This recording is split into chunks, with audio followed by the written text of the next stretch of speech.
Medina हिजरत करने के बाद जंगें तो साल में कुछ ही दिनों के लिए होती थी, जैसे बदर, औद, खंदक। तो बाकी सारा साल मदीना के मुसलमान क्या किया करते थे?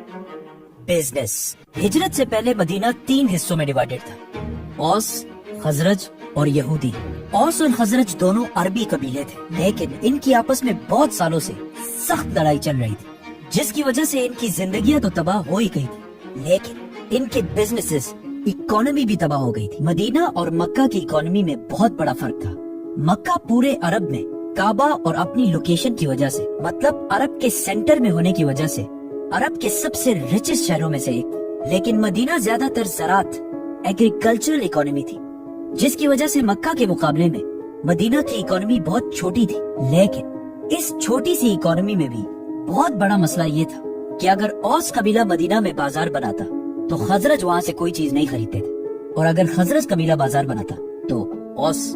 यहूदियों ने इनकी ये लड़ाई देखकर इसका सबसे बड़ा फायदा उठाया और मदीना का मेन बाजार अपने इलाके में बनाया, ताकि मदीना के सारे लोग इसी बाजार से सामान खरीदें, जिसकी वजह